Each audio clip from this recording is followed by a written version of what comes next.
Hello everyone! Nobody asked, but we're bringing you guys a personal wish list of 6 awesome characters that need to be in Marvel Rivals. I won't be considering characters that have been rumored, leaked, or obvious characters that will definitely be in the game, so let's get straight the hell into this. Number 7. Thanos. I'm gonna enjoy it. Number 6. Howard the Duck. Making his first appearance in Adventure in the Fear number 19 in 1973, which is basically about him trying to commit suicide, Howard the Duck was born on Duck World into a humble family. He turned out to be a mediocre student. His parents wanted him to be a lawyer, but he had a short, undistinguished academic career, using his studies to escape the military draft.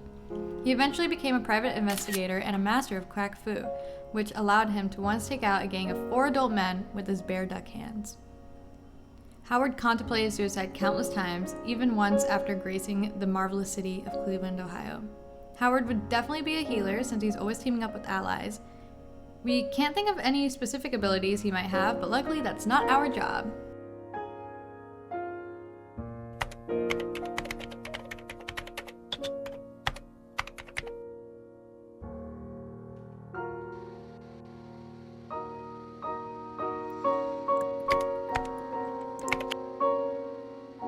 Number 5.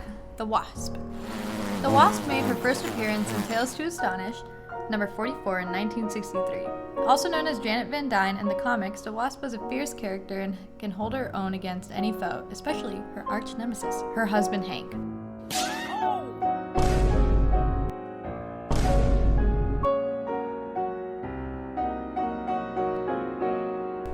She can render a normal person unconscious and even penetrate armor with her sting. Fun fact, the Wasp came up with a team named the Avengers!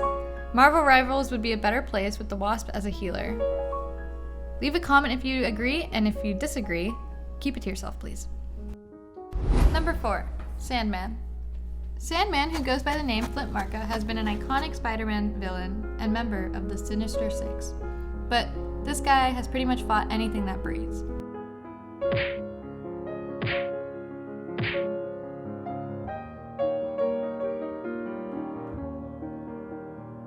He was famously defeated in his 1963 debut by Spider-Man using a small vacuum. Sandman can easily be a tank, making a shield out of his arm and using that famous spiky sandball you love so much as one of his primary attacks. His ultimate could be some kind of giant transformation like how we've seen in Spider-Man movies or recently the Spider-Man 2 game. Personally, as a young delinquent child, I once put sand in someone's mouth, so I know firsthand how effective it can be for offense. Throwing sand in people's eyes is pretty good too. Number 3. Super Skrull. Super Skrull, or however you pronounce this name, Clair, is a famous Fantastic Four villain who basically went through the same process as Captain America. He first appeared in Fantastic Four number 18 in 1961. He actually beat the Fantastic Four in their first fight, but then lost against anything in sight for the rest of his life. No doubt this young man would be a tank though. Huge rock arm for block, throw a fireball for hit, be invisible, and stretch. Number 2. Elektra. Elektra is a highly trained killing machine, trained in the ways of ninjas and many other martial art forms. First seen in Daredevil number 168 in 1981, she is famously seen teaming up with and/or fighting Daredevil on many occasions. She can apparently move with enough speed to remain unseen even in broad daylight, and most interesting of all, she has been killed by this man, Bullseye.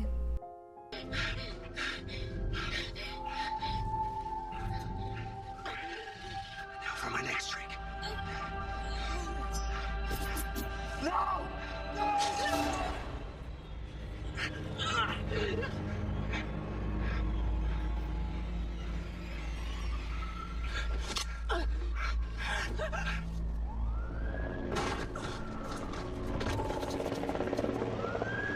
Elektra seems like a clear DPS character with her violent nature, cool size, and extensive homicidal resume.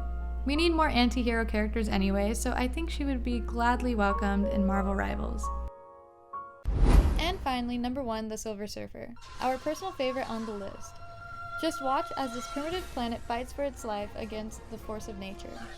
My lord, he's sending out the call to Galactus. He must be stopped! You know the procedure.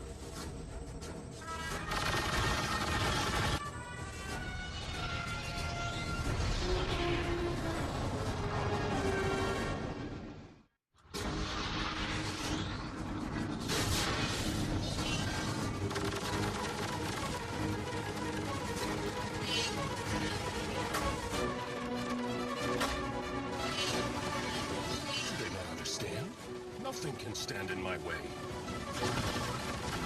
These beings know that it is impossible for them to prevail, and yet they fight on.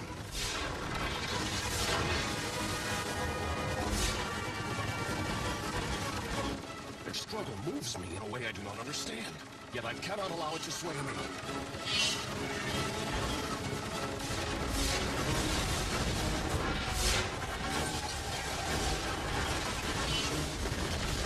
I sorrow for you, my planetary brothers. We have other weapons, Lord Glenn. There is still time. No, Ivor. The Silver Surfer's power is awesome. Appearing for the first time in Fantastic Four number 48 in 1966, the Silver Surfer, formerly Norad Rad, is a tragic victim of Galactus. When his planet was first attacked by the Planet Eater, he volunteered himself as a servant of Galactus in exchange that his planet and true love be spared. He swore only to Galactus, to planets with no intelligent life, but the hungry giant erased his memory, and he eventually found Earth, where he became the infamous Fantastic Four villain. Throughout the years, he has encountered many heroes and enemies in the comics, and even gained his own animated series where the troubled origins of his tormented soul are explored deeper. The final episode says, "To be continued," so it should be any year now for his season 2. In the series, after regaining his memory, he stopped working for Galactus and traveled the galaxy in search of his planet and redemption for his sins. Very profound. Based on his strong morals and redemptive personality, he would make a great healer. We've seen him heal on a few occasions in the comics, and even the Invisible Woman on the brink of death in the movies. That's it. I hope you enjoyed the video. Please leave a like to support, and don't hesitate to correct any information in the comments below. We made most of this stuff up anyways.